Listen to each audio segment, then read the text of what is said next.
There you are, my lady. I've been looking for you everywhere. It's alright. It's only me. You see? Your friend.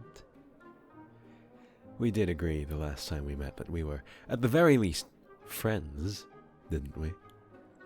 After all, we've spent at least 4 evenings together in the past month. That's more than some get to see one another when they're courting. I know. You promised you would consider us friends, and you never go back on your word. You wouldn't happen to be ready to part with your name yet, would you, my lady?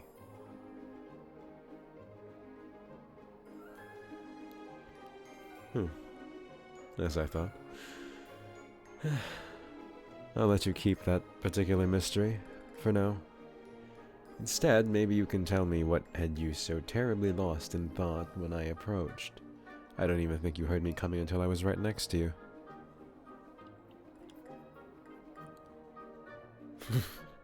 Oh, yes, you were far, far away, locked in on contemplating that light fixture over there. Of course I noticed. You looked so deep in thought, I absolutely had to know what was so fascinating. So tell me, what is it about that sconce that had you so riveted? The metalwork. You mean our sister kingdom's silver filigree? My lady, if you wanted to admire the metalwork, there are far closer fixtures for you to be staring at.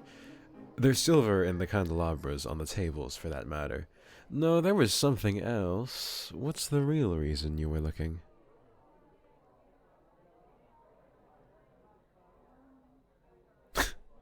No mocking. Whatever it is, I swear my life on it. If I so much as snort, you can have my sword and plunge it through my heart right here on the dance floor. Teasing. I'm only teasing. Please, just tell me. You wondered how we clean it? No, it's not silly. I just didn't expect.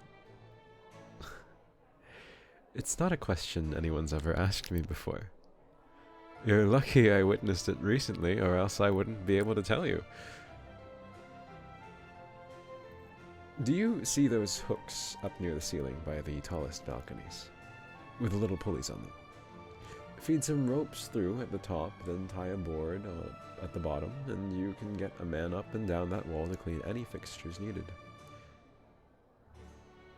Are these things you think about often, Dove? Or were there any other chores on your mind?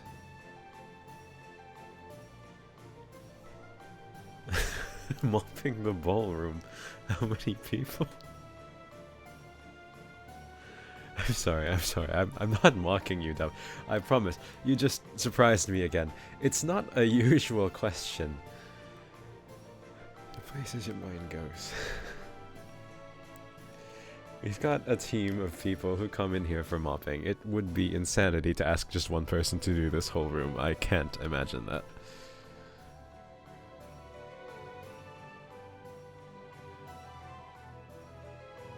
You can imagine it? What do you mean?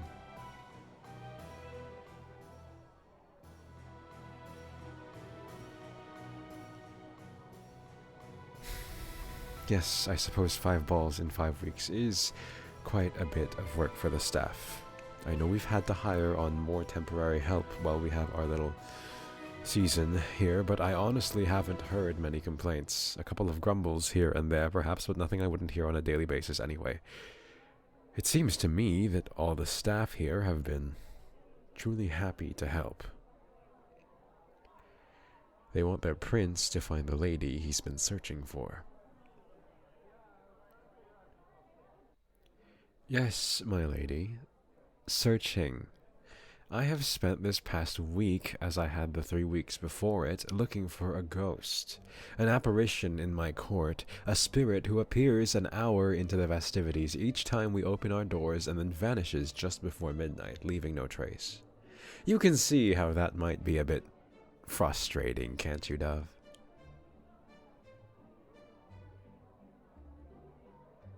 No, she isn't in any kind of trouble. She hasn't done anything wrong. I just want to find her. She is a fascinating mystery. She allows me to monopolize her evening each and every time she comes, but she refuses to tell me her name. She tells such incredible stories about her friends, but she won't actually say where she's from. Not a single person in the court knows her by description, either from here in Glyza or our sisters in Sylvan. None of our allies or our enemies seem to know she exists. And when I went out into the capital, into the streets... Yes, into the streets. I borrowed clothes from one of the guards, threw a cloak over my head, and started asking around as many people as I could. The butcher, the apothecary, the tailor, the cobbler, the bookseller, anyone who would stop. I asked them, have you met the lady who knows the words to all the old fairy rhymes? I asked them, have you met the lady who smiles like she's not sure if she's allowed? Have you met the lady with eyes that shine like gemstones, even in the darkest night? Have you met the lady who smells like a summer storm?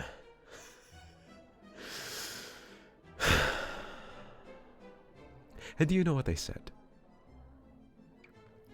Nothing. They said nothing.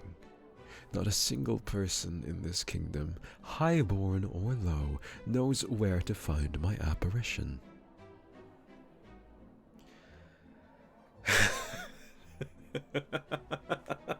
It's absolutely maddening. And the worst part of it is, she has insisted to me that she's one of my subjects, so she has to be close by.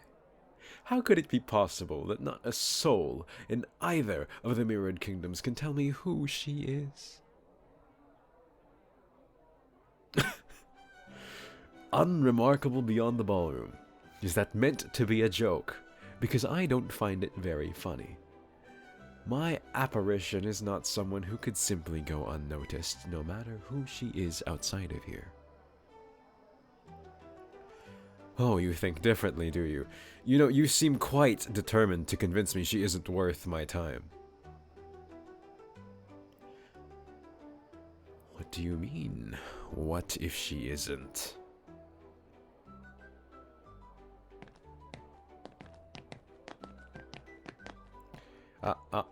Don't you dare. We're going to talk this out this time, you and me. You can't keep running away from me, especially after last week. Whoa, whoa. Hey, what was that? What's happened to your arm? Come here, let me see. It's alright, I just want to see. I'm not going to hurt you, Dove. Let me just have a look. How on earth did you get these awful bruises?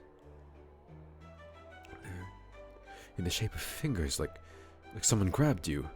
Smaller hands than mine, and they left these terrible scratches. It's not fine. You've been hurt, my lady. And what is that about? You make that face every time I say the word lady, as though it's dirty. What? Captain, what could this possibly be about? We discussed this. I'm busy here. I told you I would be occupied for the whole evening with...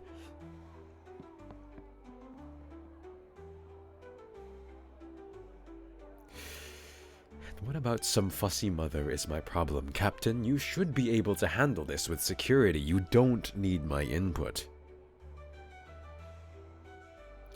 From an estate we haven't searched. That would be more interesting if I didn't have the reason for the search right here with me.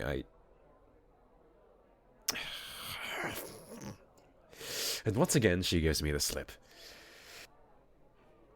I've got to figure out how she manages to disappear so quickly. We're going to have to implement Plan B. You remember what we discussed this week? 5 balls in 5 weeks, searching every estate in 3 days' riding distance from the castle, shaking down tailors in every village and hamlet for clues. She's not wrong. It's not been easy on anyone. I'm putting an end to it tonight.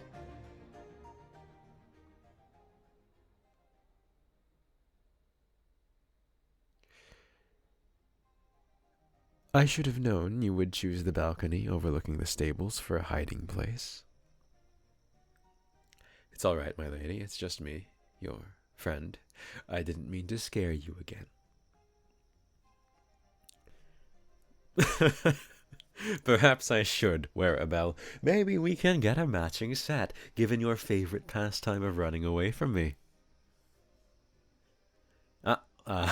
Don't even try to deny it, Dove. We both know it's not true. Anytime we get close to certain subjects, or when it gets too late, you just vanish. You have the most uncanny ability to get out of sight the moment my eyes are off you, like you have practice at it. Like a little mouse darting for the baseboards while the big, hulking humans reach for brooms. Dove, what's wrong? What's that look for? It's not nothing. You look like you might cry. I knew you'd be out here because this was where we met on the second night, remember? I don't think I'll ever forget it. I was starting to worry you weren't going to come back, and I had mothers from 3 families chasing me around the ballroom. Everyone was demanding to know why there was a second ball and why I hadn't picked a partner at the first. I remember dashing up the stairs and around a corner with matriarchs just about nipping at my heels, and then all of a sudden I felt this hand on mine. Just like that. Then there was a little tug. Oh, whoops, careful, Dove, I have got you. The next thing I knew, I was out here on the balcony and you were shushing me and smiling like you were afraid you were about to get caught at it. And when they were gone, you laughed at my misfortune. You did. You laughed and said you'd only seen foxes after hens with as much dedication.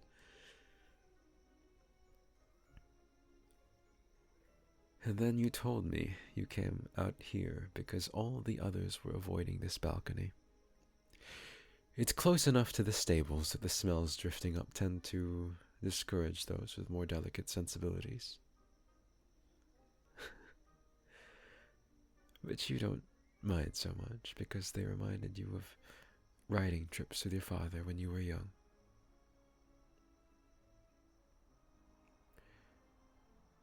Why wouldn't I remember? You even pointed out your carriage, said your godmother had loaned it to you for the ball.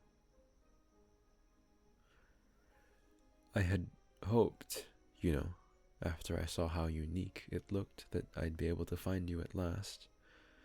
But not a single carriage house in the country seems to hold it when it's not here.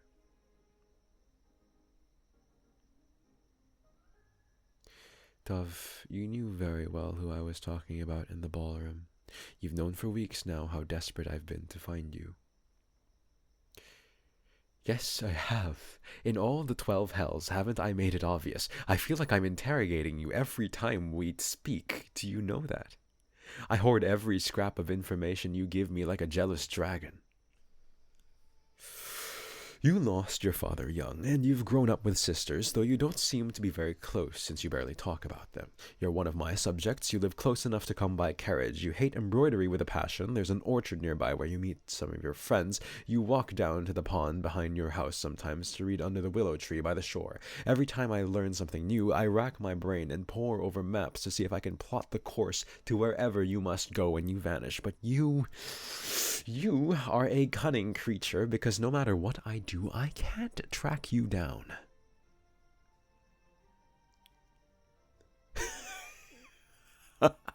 I've been asking. I've asked for your name every single time we've met, Dove, and you've refused to give it. I've asked where you lived, and you always say, close by. You don't name your friends or where you got your schooling or where you go on holiday. Your family has been a sore point since the very first night. No, you were right to be upset when I pushed that night. It was too soon for me to get so personal with you, but now, Dove, you can't deny we've gotten closer. We are friends, remember? You promised me. And I like to know my friends. I want to know everything about you. I would gladly learn everything about you if you would just let me. Stop. Hey, please, don't run. Not now. I know that you can feel this, Dove. There is something incredible and alive between us, and it gets brighter and stronger every time we meet, like sparks from a flint. I can see it in your eyes every time you look at me. You're terrified of what might happen next, but at the same time, you want it too. Mm-hmm. Mm-hmm. Mm-hmm.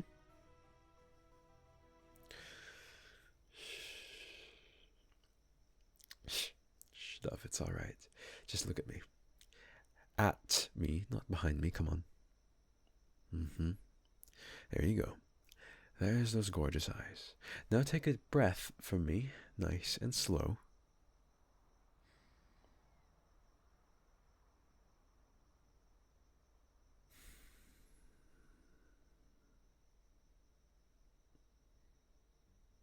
Mm-hmm. Good. Now try again.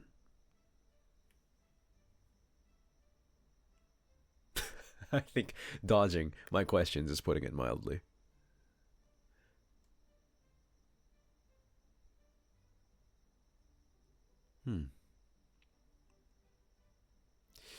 You were afraid I wouldn't like the answers. What could they possibly be that would make me dislike you? No, genuinely, I can't imagine what those answers would be because I've already had people trying to fill in the blanks, and even then... Oh, yes. Several people. Everyone in the court has an opinion on you, my little apparition. It's by the grace of good fortune that most of it is positive. Saying she must have come from that family with the poise she shows on the dance floor, and maybe she went to this academy. She must have spent time abroad if she's so unfamiliar with our local cuisine. How cultured she is. But the other side of it, I've got scheming courtiers chasing me down, sharing all of their completely altruistic suspicions. Only a lady from that place wouldn't have known the king's favorite waltz. Isn't it odd that she always arrives after everyone else? No one can figure out where she's getting her gowns, and she stares at everything like she's never seen it before. I'm not saying this to frighten you, Dove. I just want you to understand. I am not the only one who sees you. You're not invisible, despite what you seem to think. And if you don't say something, other people will try to speak for you. I know you better than to trust the opinions of spiteful matchmaking mothers, but I still want to hear it from you. Your truth. You see, you want to tell me, I can see it in your face. I promise whatever you have to say, it could never be so bad that I'd turn away from you. Please, just let me in. We can start with your name.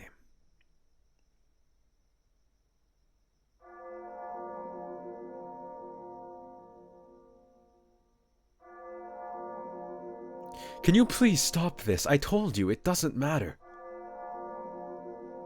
Yes, they're locked. I asked my staff to lock them.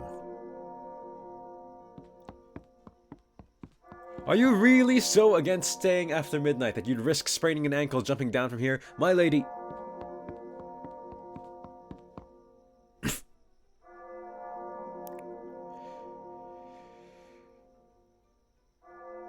Hey, I've got you. Steady. It's all right. Just calm down and... What are you... Why do you need to leave? Will you be hurt, cursed, killed? Then what is it? What happens when the clock strikes 12? The spell breaks and everything ends. What does that... What did you say? Your carriage? And now... Oh gods! Come here quickly, let me pick you up. It's alright, I've got you. How have your feet? Don't don't try to. You can't stand like this. Oh, Duff, don't cry. I'm here. Just put your head on my chest here. It's all right. I've got you.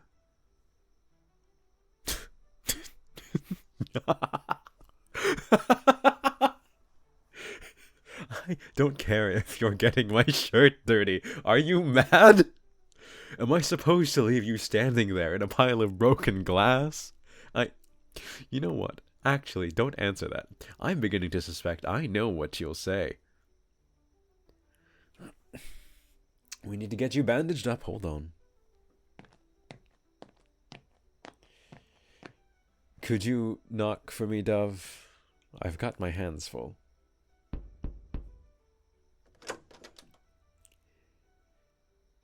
Thank you, Captain. You can tell my father that the festivities are over. I won't be returning. I finally found what I was looking for. I find myself caring very little what my guests will think of me right now, Dove. I have far, far more important things to occupy my attention. Let's sit you down on the sofa right here by the fire, all right? There you are. And there you go. My cloak will have to do as cover for now, since your clothes don't seem much suited for warmth.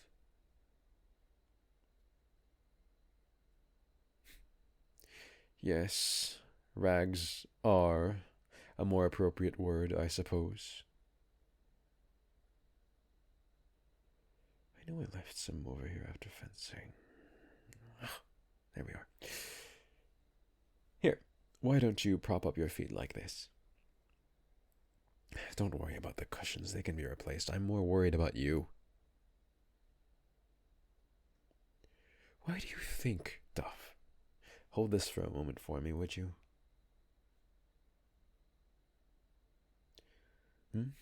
We're in my bedchamber. We won't be disturbed while I get you cleaned up. I'll take that back, thank you.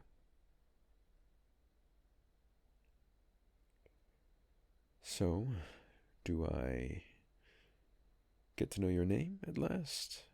Now that the spell has apparently been broken.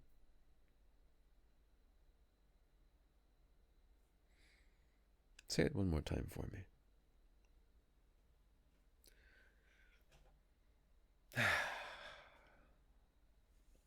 What a lovely name. It suits you, Dove. So perfectly.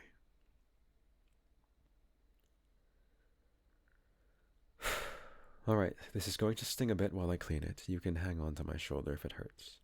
Just like that. Yes, good girl. While I take care of this, maybe you can start telling me what I just saw on the balcony. If it's hard to explain, why don't you start from the beginning, then?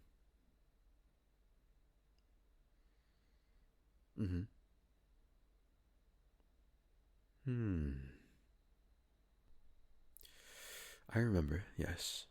You told me your mother died when you were small, and then your father before you had reached 13.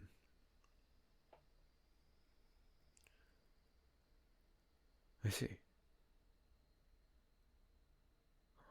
He remarried right before he died. And those stepsisters, they were the ones you barely mentioned. Mm-hmm.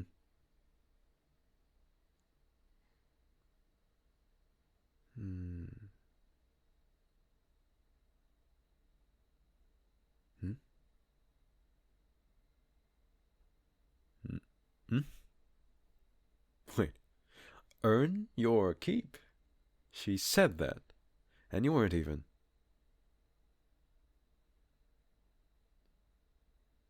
Oh. Huh?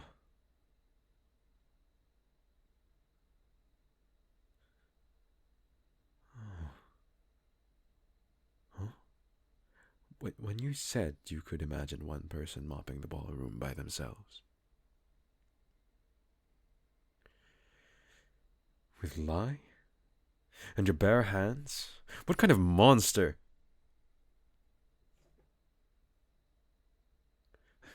I'm sorry. I'm sorry.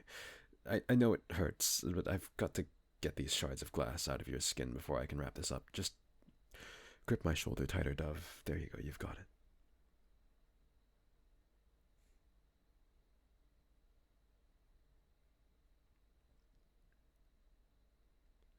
Oh, yes, I heard that the first ball was announced before I even came back from studying in Sylvan. I had no idea about it until after I'd gotten home, and I just about cursed my father's ears off when I found out. He swore when I left that he wouldn't pull something like this.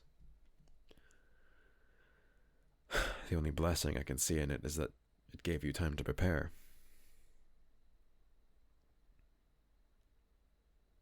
Hmm? You just said that you spent weeks working on your outfit for the ball, that you worked yourself down to the marrow to be sure your stepmother had no reason to stop you from going. They... what? Ripped? Wait, this is the dress? This is what they did to you? And you're quite sure they're merely human, not some flock of soul-sucking harpies in barely conceived disguises?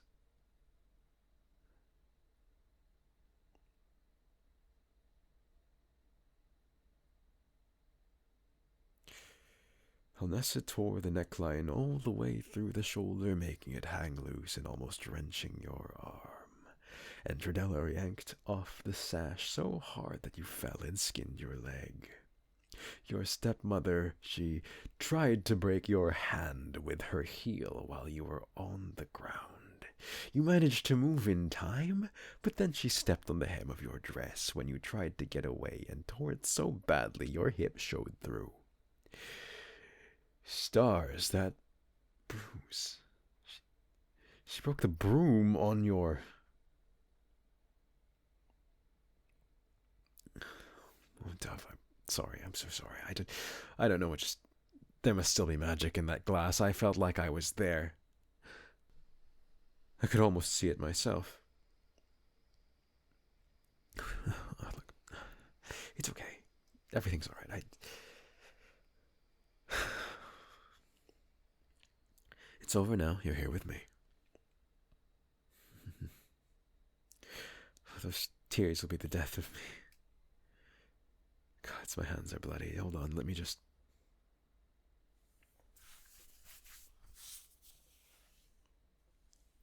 Here.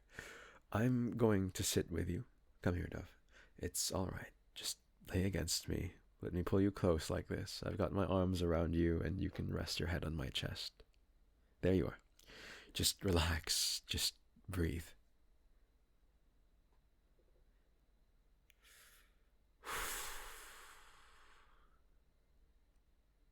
There we go. That's better. You're all right now. We can wrap up those cuts in just a minute. You can just take a second, and if I hear another word about my laundry tonight, I think I'll lose my mind. Stars, and I was afraid I might never hear that laugh again. It's like a bomb on my soul from the very first time I heard it. It was what drew me to you in the beginning. Oh, I wasn't lying when I said I saw you across the ballroom. But I heard you first. It was the first night, and despite being the most stunning person in the room, don't interrupt, Dove, no one had really noticed you yet. You were near one of the tables, and a tiny hand darted out from under the cloth and grabbed you.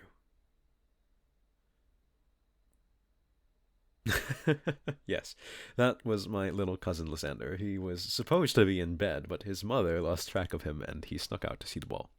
When he saw you, he had to make sure you were real and not just some magic trick.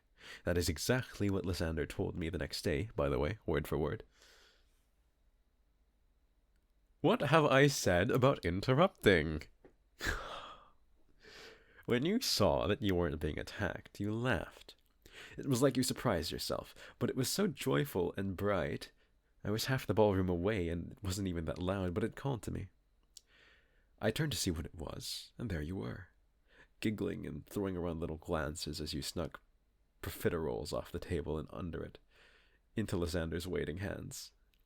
I think I could have watched the two of you conspiring all night, but when he started yawning, you had the good sense to track down a maid and, according to what Kara tells me, beg her to be kind to the boy and help sneak him back to bed.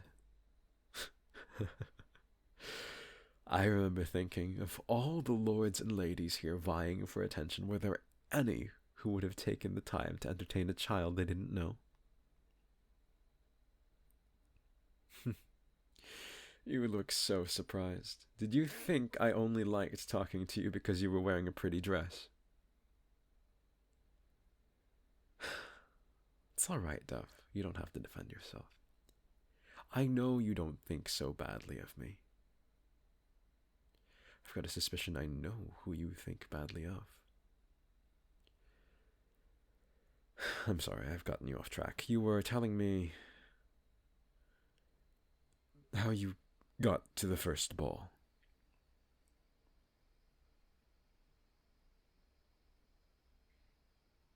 You have a fairy godmother. Fairy magic. That's what this has been. A fae promised that you'd never miss another ball at the palace. Of course. She'd lose her magic if she broke it. That was why you kept coming back. How you kept coming back. She came after your family left each week and put a new gown on top of the tatters of the first, and told you the rules were the same. At midnight, the spell breaks and everything ends. So you ran. Every single night you ran.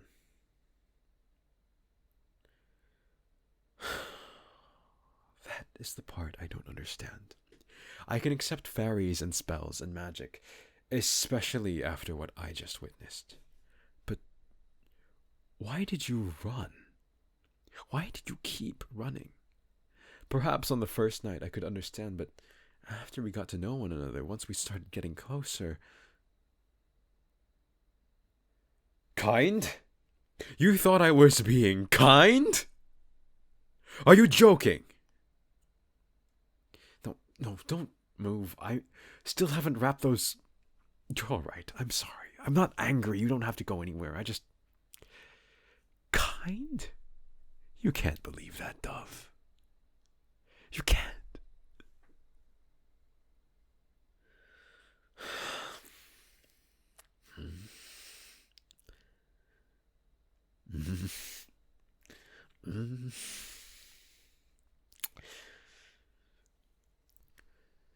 When she first made the promise, you didn't really believe her, did you?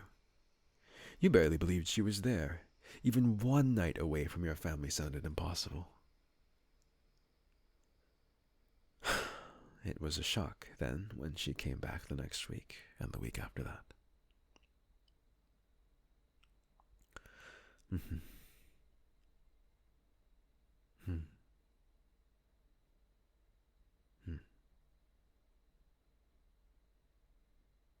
Wait, hold on. You didn't know I was the prince until when?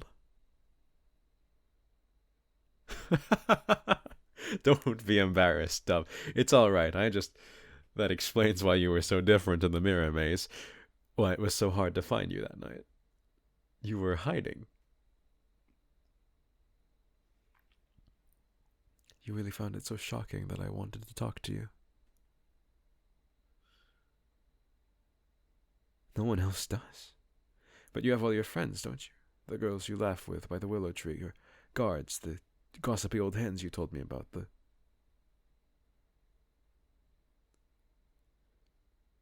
Animals. All of them. You can't be serious. You have all these stories, whole, complete stories. What about the man you found in your apple orchard, who'd been cornered by the guard dogs and lost one of his fingers but stuck around after you nursed... A field mouse. He was a field mouse. The girls under the willow are geese, and the woman you take walks with to get away from the house is the family mare.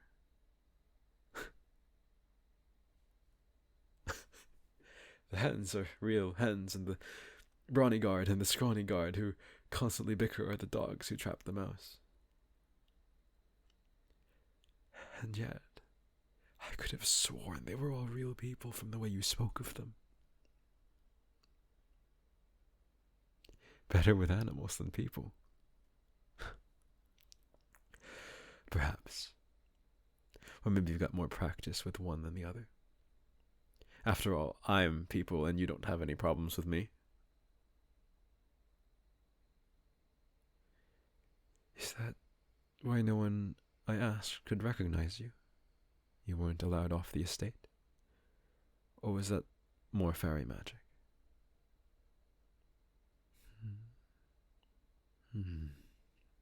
No. You were allowed. So why?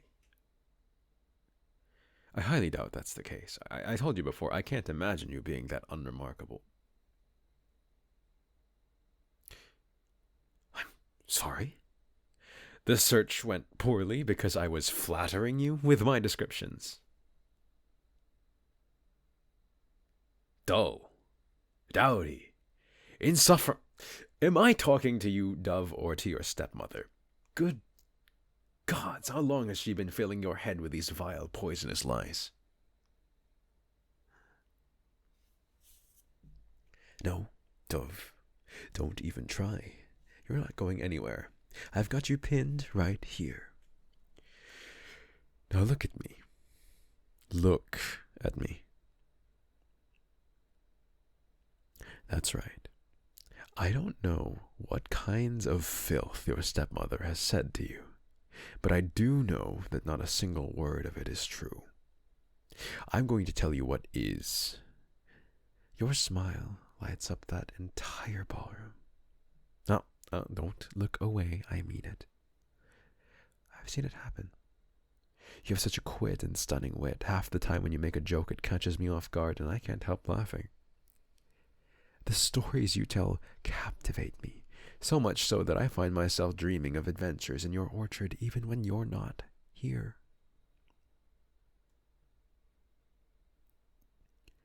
Yes, I think about you when you're not here. I think about you when you are here.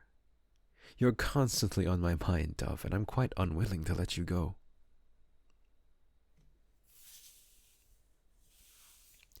Regrettably, I do have to let you go to wrap up those cuts. It'll only be a few moments.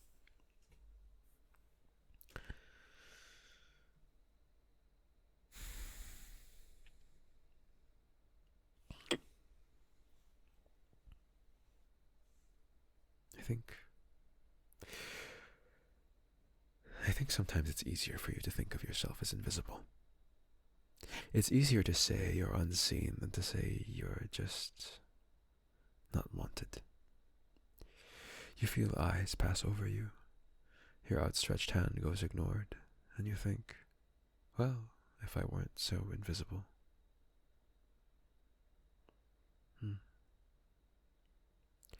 I already said it once tonight, but I'll say it again. You are not invisible. I can see you. I can see through right down to your heart, like you're made of the finest glass. You are one of the kindest people I've ever met, but you so rarely extend that kindness to yourself because apparently no one's told you it was allowed.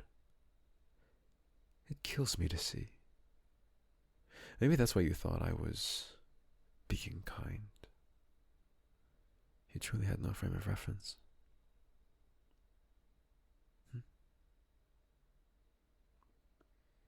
You knew deep down that it wasn't just kindness. Then why?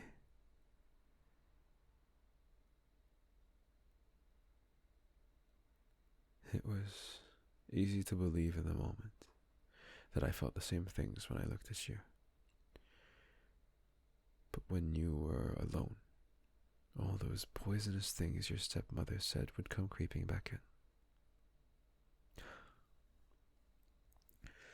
Of course. And then what else would you do but sprint in the opposite direction, even from the thought of it being real? Because the idea of being wrong, that badly wrong, was so terrifying that it felt like there was nothing to do but run.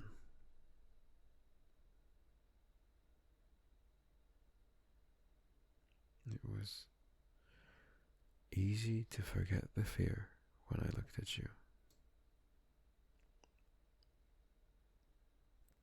Because I made it feel like I wasn't a prince, and you weren't a servant. You were just two people.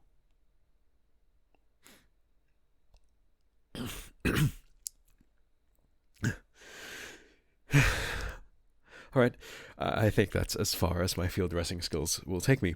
It's not perfect, but you won't bleed out before I can get you to a real doctor.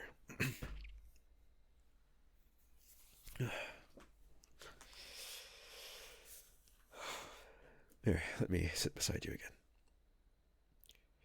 And put my arms around you. Good.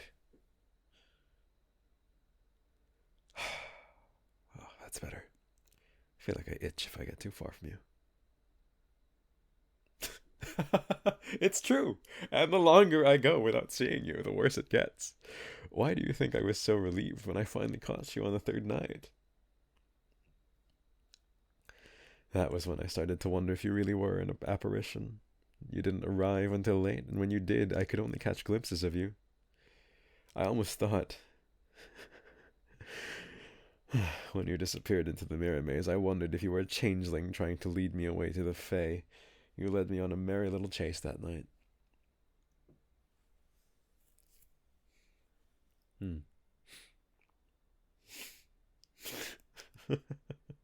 No, I believe you.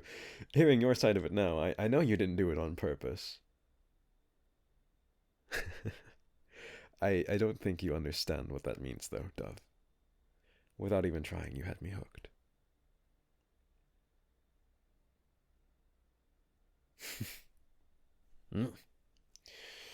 You hit it well, though. I thought you were playing coy with me, hiding among the mirrors and making me search you. I thought you were making it a game. It didn't start as one, but maybe it did turn into one after a while. Once you realized I only wanted to see you, that your secrets were safe, that you were safe, you started to slow down. I saw more than just a flash of your dress in the corner of my eye. You let me get close enough that I could almost touch. And the noise you made when I finally caught you. I managed to get my arms around you from behind, almost lifted you off your feet in my eagerness. Oh, yes, it sounded very much like that when I grabbed you. Well done.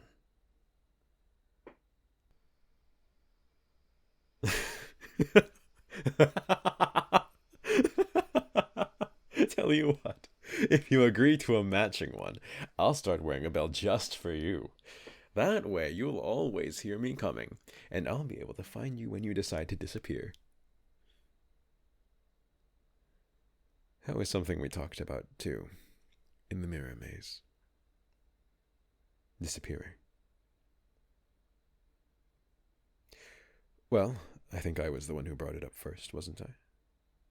I confessed I really hadn't wanted to return to Glyza when my studies were completed. How unsettled it made me feel to be home after the year away. I do love my father dearly, but he can be a pain and a half to deal with, especially when he has a mission on his mind. He promised my mother, when she died, that he would make sure I married for love, and he got it in his head somehow that because I'm older now than when he met my mother, I'm running out of time. When I said part of me wished I stayed in Sylvan, you said you understood. That sometimes you wished you could run too. That you could climb on your horse and just ride and ride until you were both too tired to keep going. And then you'd rest and ride again until you were so far away you couldn't remember where you'd come from. You asked what made me come back, and I said it was my duty and love for my father. When I asked why you stayed, you said it was the same. But I know now That isn't true. Not completely. Can you tell me now? Why did you stay?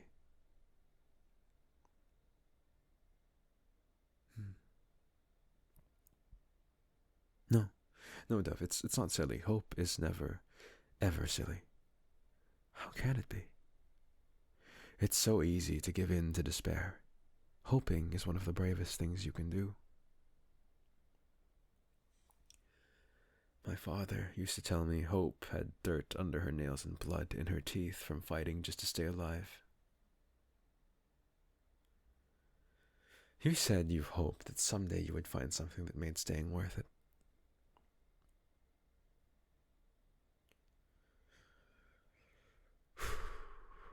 Am I worth it?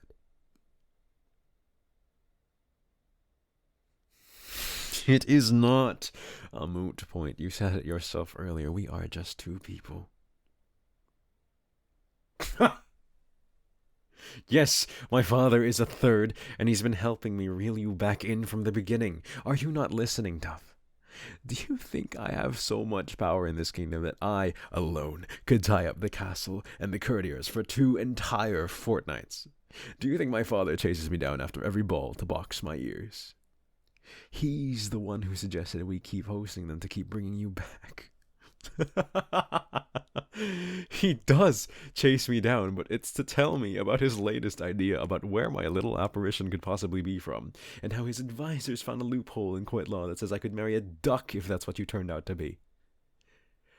Provided I proved you were under a spell, of course. We discussed every possibility under the sun. You were the scion of every noble house we could think of, then the child of every merchant or craftsman in the city. You were a servant, maybe, or a mage in hiding, an assassin from an enemy country. One thing remained constant in every conversation. I didn't care. None of those things were important enough to supersede the feeling in my chest when you were close by. The urge to reach out and touch your face.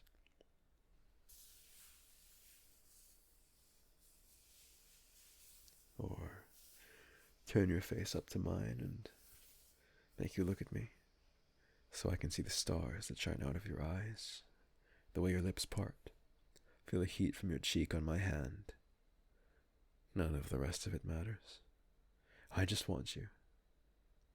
All you have to do is tell me you want me to.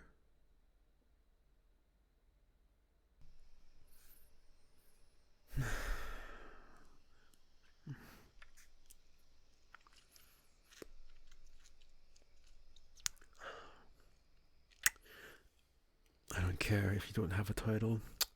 The crown can give you one if you're that concerned about it. I don't care if you think you're dull. I'll sit with you through lessons, read you poetry, take you on art tours around the globe. If you'd rather not be in the public eye, I'll take you to a summer home far away from here where you never have to see another soul again. If you're better with animals than people, then I can't wait for you to meet every dog, every horse, every fish and fowl we have on the palace grounds, and learn their stories through you. Do you understand yet? I love you. Easily, happily, without conditions or caveats. I think I have from the first time I asked you for your name, and you smiled and told me you couldn't just give it away. As though I was the fey creature between the two of us, when you looked like you walked out of a dream. I knew right then I had to earn it. Another chance to see your secret forbidden smile and hear you laugh, and I think I would have done just about anything to do that. If I didn't love you then, I fell for you on the second night when you got chocolate on your nose, or on the third night when you confessed that when your sisters were being particularly difficult you would sneak pepper into their tea, or on the fourth when...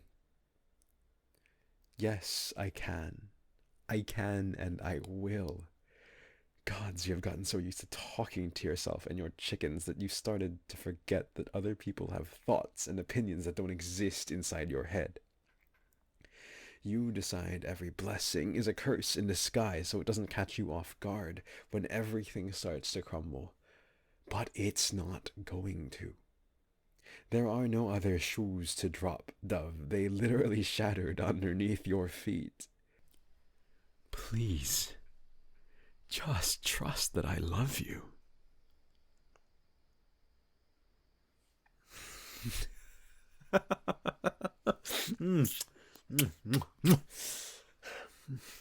Yes, yes, Dove, I love you too.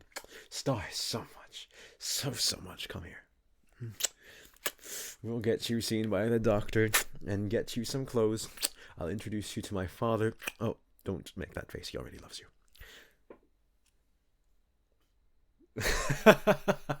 He will.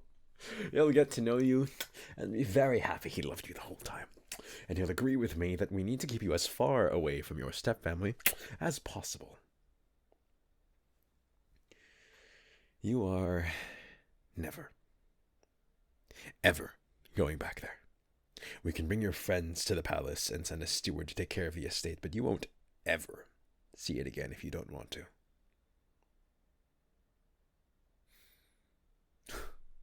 You don't have to worry about that. You won't be seeing your stepfamily again, either. Really, try not to worry too much about it. My father and I will take care of things. All you need to think about is how you'll get settled in here. I'll show you where we keep our hens so you can check on the old gossips from your estate while they get integrated. Your dogs can have more than field mice to chase to keep their energy up. In a few weeks, you'll be telling me that your mare has started some kind of romance with one of the palace stallions. I promise, you will have more friends than you can count. Animals, humans, whatever you need. I'll make sure that if I'm not there, you will always have someone to listen. You won't be lonely ever again. Yes, Dove. I really mean it. I love you, and I care about you, and I want you here with me. And I will tell you as many times as you need to hear it. If it takes the rest of my life, I will spend it happily at your side, reminding you how beautiful and brave and special you are to me.